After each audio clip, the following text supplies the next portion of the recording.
Hello,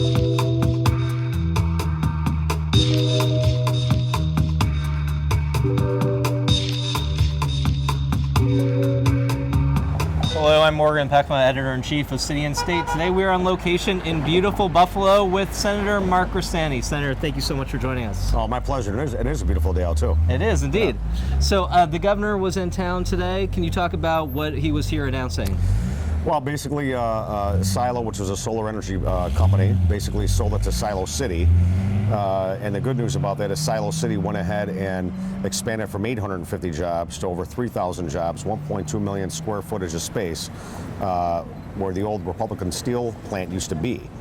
And, that was a brownfield area that the city felt a need to go ahead and renovate probably over a decade, maybe a decade and a half ago. And it paid off because now it's shovel ready. This project should be completed by 2016. And you're talking 3,000 permanent jobs in the facility at the end, high-paying jobs. So it's actually a big boost. There's some talk about the price of the incentive package for Solar City. I think it comes out to about $250,000 per job. I mean, do you think that we're overpaying for that, or do you think that we're getting value for the incentive? Yeah, I mean, I think that anytime you have tax credits or anything along those lines, I mean, people question, is that something that should be done, or should we put that in some other avenue? But these are tax credits over a period of years, and if the jobs are sustained and these people are getting paychecks, these people that are going to not only going to be building houses here, people are going to be moving here, people are going to be spending their paychecks here. In the last 4 years, we've actually seen an increase of people moving back in Erie County. We've seen the unemployment rate drop from 8.8% to 6.2%. So when you have those types of numbers, whatever incentive you need to do to make sure that momentum keeps building and that keeps going, that's what you do. Because I really don't see a problem with actually putting the money up front. You have to spend money to make money. Now, you're a Republican, you lost in the primary, now you're running on the Independence Party line. Correct. And Governor Cuomo hasn't ruled out endorsing you. How important to you is it to have the governor's support in your re-election campaign? Well, I think me and the governor have always gotten along on mostly all the economic issues. I mean, there are some social issues that me and him do not agree upon, but I think that what we've seen in the last 4 years working in a bipartisan fashion, both in the Senate, with the IDC, the Assembly, and the governor's office moving forward, that's the catalyst. And these numbers stem from 2011 forward. So, I wasn't in the Senate prior to 2011, so I look at what the numbers are now for Western New York and for my district, and I see a huge influx of property values staying pat. I see businesses moving back into the region. I see a property tax cap. I see jobs being created, and that's what's important. So, on the economic side, me and him are both on the same page, as well as our Western New York delegation, and, we need to continue that momentum, and that's what I want to continue to do going forward. There are some votes I took the Republicans don't like. There are other votes that I took the Democrats don't like. So, people say, okay, maybe you have an identity crisis. Well, maybe I'm, not a Republican, I'm more independent. So that's a line that I'm going to run on and hopefully be successful in November. Yeah, I wanted to ask that. I mean, you've been attacked as being a so-called rhino. You used to be a Democrat, now you're a Republican. Right. I mean, do you think that party labels are that people put too much emphasis upon it? And I mean, it would be a historic first if you were elected on the independence line. I mean, how are you sorting all that out in your mind? Well, I ran as a Democrat at first against former Senator Antoine Thompson. The Democratic Party didn't want to have anything to do with me. So I was given the opportunity to do Wilson Pakula. I took that opportunity, basically with family and friends, and beat Senator Thompson in a 7-1 Democratic district. I voted for marriage equality, then ran again in 2012, was successful in that race. And, people, if you're about one or two issues, I understand that. I understand, your feelings. But what you have to take a look at is if there are 5 issues, 5 important issues, and where I stand, if you don't like 1 or 2 out of the 5, I can respect that. But you know what? You're going to get somebody in the seat potentially that is literally from downstate, and you'll have 5 out of 5 that you don't like. And in particular, we're talking about illegal immigrants possibly getting driver's licenses or the DREAM Act.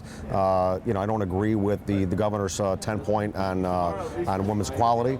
On the economic side, though, we're there. We're there on other progressive type movements. My Democratic opponent he was, people say, oh, well, he was convicted 10 years ago of election fraud, where he was witnessing dead people's signatures and those of the elderly. Well, you know what? People need to know that, and people need to realize that, because I was the only senator to actually comply with the Moreland Commission. So if you're talking about having somebody in office that's not going to be somebody who has that intent in their background, then you don't go for that person. And on the other side, I had a Republican that went for the working families line. So I'm not sure where he stands on any of the issues. There's debates that were out there that were offered, and no one wants to partake in them. So we're just going to continue forward with this campaign, and we're going to make it strong as possible. So I mean, is that what your path to victory is? That you think that you can appeal to centrists from both parties? I've seen the numbers from 2012.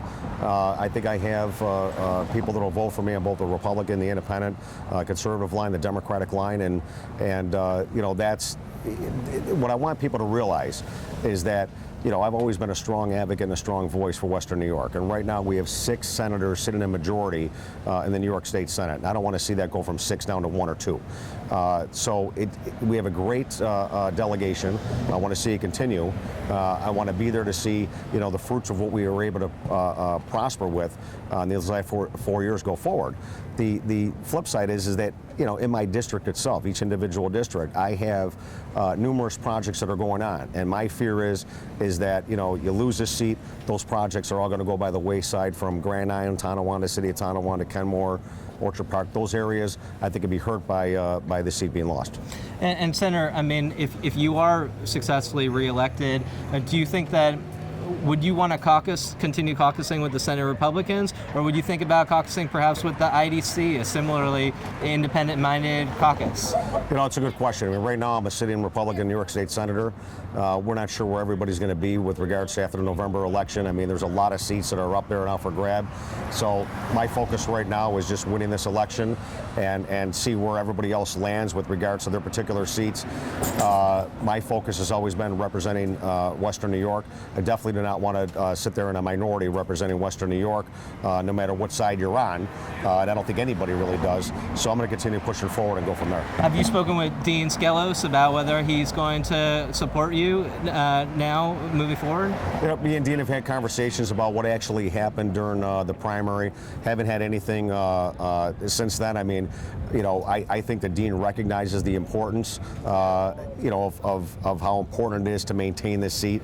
You're still in a 3-1 Democratic conference, but I think he also realizes that there wasn't a lot of help available during the primary, and with something along those lines, I mean, that's something you have to take into consideration.